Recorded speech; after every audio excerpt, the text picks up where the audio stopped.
Hey, what's going on? Welcome to my channel, the channel that I've kind of been neglecting for ever since it began. I keep telling myself I'm going to be more active, right? But I think I overthink it. I'm like, oh, well, I don't really have anything super interesting to say, or I don't really have the time or the energy to turn this into a production or whatever. But then I have to remind myself that's not why I made this channel to begin with. This really is just a place for me to rant, a place for me to share ideas, and just kind of a place for me to get my thoughts out of there. So I'm not just kind of mumbling to myself in my room or just lurking in the comment section. So I'm going to use this channel the way it was intended. Almost like an open journal so that people can hear some of the inner thoughts I have and maybe get some feedback or maybe have someone kind of add their 2 cents to what I have to say and maybe, turn my inner voice into an open conversation. So that's what I'm going to do. So if you've stumbled across this video or if you've subscribed for some reason or the other, you're going to witness me re-emerging from my cocoon of inactivity to just kind of share what I have on my mind. So what do I have on my mind today? I don't know. I'm just kind of, I'm in a weird mood. I'm in a weird mood because I've been having a lot of conversations with people where I don't know if they're getting out of the conversations what I'm getting out of the conversations, or let me rephrase that.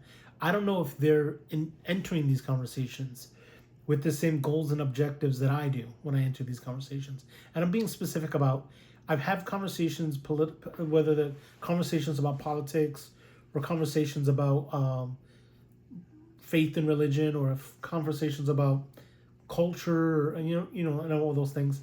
I really genuinely, and I'm not saying this to sound hokey, I enter these conversations trying to learn something, trying to get different perspectives, trying to maybe offer different perspectives to people who maybe didn't think of it in a certain way, because that's what I'm seeking.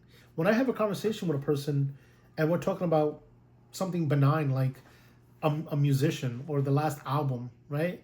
Sometimes I'm really talking to that person hoping that they can offer me an insight or share with me an experience that makes me rethink how my opinion of that album, right? Or when I'm having a conversation and we're discussing something as grandiose as the birth of the universe or the origins of our existence, or something as kind of like flimsy as Kanye West's new album, I really am just trying to get a different perspective because I understand that my head is an echo chamber.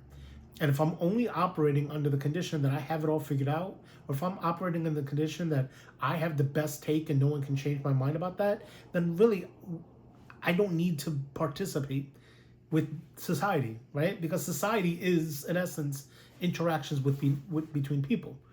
So what I'm saying is I really am curious if I have a naive, maybe Pollyanna-ish, I don't know, naive kind of doe-eyed view of the world, because I just don't think people listen. I don't think people listen, and I don't think people speak to be understood. This is a hot take. I think a lot of times people have their canned responses, they have their canned talking points, they have their rehearsed belief systems, and they just spew it. In the same way that we spew tweets or we spew kind of quippy comments in a comment section or in a thread or Reddit or whatever, I honestly think that people are taking that kind of, hot take, anonymous avatar mindset and mentality into their day-to-day conversations. Because again, I had a conversation with a person the other day, and I just remember no matter how many times I kind of corrected the facts of a matter, or no matter how many times I offered an insight that maybe they didn't seem aware of, it did not budge them from their position. Specifically, I was talking to them about it was the the Kendrick Drake beef. Now, if you have no idea what that conflict is about, or nor do you care, you could be forgiven. Believe me when I say it's really, really petty. But I remember saying to them that as much as I am a fan of Kendrick Lamar, he is just as much pandering to the culture or the commercial capitalist product of hip hop as Drake is. The only difference is that Drake is kind of, he doesn't have the self-awareness to camouflage what he's doing, right? I am a fan of Kendrick more than I'm a fan of Drake for musical and artistic reasons, but I'm not going to tell you that I think that Kendrick Lamar is the more authentic artist than Drake, because quite frankly, they're both playing the game. Like I said, you don't need to know the details of it. You don't need to know the ins and outs of it. And this, at this point, this is a 4-year-old story. But I'm using this story to explain that that was the position I came with, right? That was the argument I made. And that other person who was a Kendrick Lamar fan, the only thing they heard was that I was being critical of their favorite artist. So all of a sudden, they pigeonholed me as just a Drake fan. All of a sudden, they pigeonholed me as someone who doesn't appreciate real art and real music. They were just so interested in kind of nullifying my nuanced position that they went into like this kind of attack mode. And all they can ask is, well, how many albums did this person sell? Or, what was the Spotify, what was the most played song on Spotify over this course of the years? Completely sidetracking the conversation. Now, I'm using this example because I'm thinking it's going to be a less hot button topic, but I'm sure you can imagine other conversations I've had with a little more kind of heat to them, specifically politics and religion, where that person that when I'm speaking to them and I'm presenting what I think are nuanced, well-informed, thought-out ideas, and I'm not even saying them as if they were statements, more like perspectives, eager for them to offer me their feedback. Their instant response is just to circle the wagons and to defend their position and to nullify my opinion as just I'm a natural enemy. And they use words like bias as if that bias, which we all have, is somehow a disqualifying concept, right? To be more specific about it, I was talking about my criticism of Christian nationalism and why this is not a Christian nation and whatever.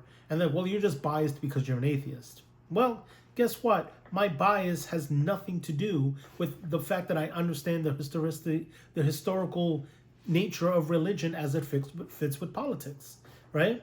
But by calling me biased, even if it's an inappropriate use of the term, they did not have to hear what I had to say about any of the evidence I offered. By painting me into this picture that I'm just biased, or that I'm somehow going to be naturally hostile towards their position, then that means they never have to let anything I have to say, true or not, actually sink in and kind of be taken into consideration. And that is such a frustrating thing. And it's something that I'm very aware of that I hope I never do when I'm engaging other people. And I will admit, I kind of came close to that. The other day I was on a stream with this, I was on a live stream with this great guy, by the way. He has a channel called Objective Ethics, great channel, cool guy. I'll put a link to his channel down below. But one of the things I like about his channel is that he kind of has an open forum. This week he had an open forum, and he just allowed people from wherever to kind of come in, and the conversation kind of took an organic pathway, and we ended up having a conversation. And when I say we, there was like 3 or 4 skeptics or scientific people, if you will, call them camps. The science camp on this side, the creationist camp on this side. And I just noticed that as the creationists were talking, they had so many rehearsed and so many tired, I'll call them tired, cliched talking points. I started to get frustrated. Now, I will say, in my defense, I've considered these positions. I've researched their positions. I've thought about their positions enough to know that they're just tired talking points.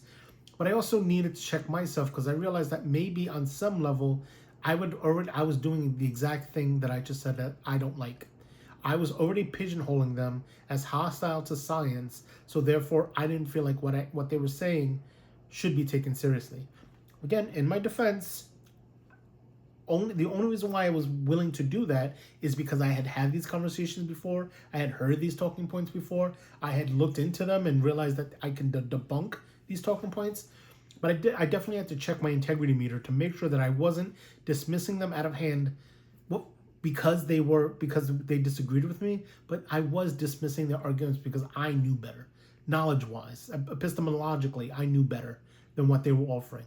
But I think it's something, call this a PSA, I think it's something we all need to be aware of. We all need to be aware of that our biases are of course going to exist. Our positions, I would imagine, are well thought out, and we come to these conclusions because we've kind of thought through the processes, and we've gotten the information, and we've gathered enough insight into the topic so that we have these positions. But I also hope that we never shut out opposing viewpoints simply because they don't align with our own. And it's easy to say that we don't do that, because we, when I say we, people who think like me, obviously the brilliant people, when I say we don't do that, it's because we're not coming from that bias. We all have biases. We all have preconceived notions. And even if those preconceived notions came from real, legitimate, organic previous experiences with people, I think we need to sometimes also be cautious that we don't lump in the true experiences with these people with experiences that kind of have the echoes and the scent of other experiences we've had. Therefore, we lump them together. And that is to say that I've met people who have been critical of a position I've taken, but they come at it with a nuanced position. They come at it maybe from a different direction that I wasn't expecting, but my instinct was to lump them in with the simplistic kind of rudimentary arguments. And I had to really check myself to make sure I wasn't doing that. So again, call this a PSA, call this a rant, call it what it will, but I think that I'm more than willing to put the foot on the gas and apply the strict, standard of, make it make sense if you're going to make that argument with me. But I also think that we as individuals need to make sure that we're really being honest, with the same scrutiny that we're holding them to, we need to hold ourselves to. In fact, more so, because if we're going to take a position of intellectual, I guess the intellectual high road, we have to make sure that our house is clean. We have to make sure that we're not casting stones knowing that we have sins in our backyard, right? So again, I'm sure you've heard this a million times, but we really need to check ourselves. If we're going to take the moral and the intellectual high road, we need to have earned that position and not simply placed ourselves on that position because we feel like opposing viewpoints are somehow less than or less rational. They might be, but we need to kind of acid test that before we come to that conclusion. All right. So that's the end of rant 1. I'm gonna again try to make more videos, and maybe in the future I'll be less vague and I'll be a little more specific, and maybe I'll hit real topics. But just today I just felt like just having a general rant. So thanks for stopping by. I hope this made sense. Have a good day. Bye-bye.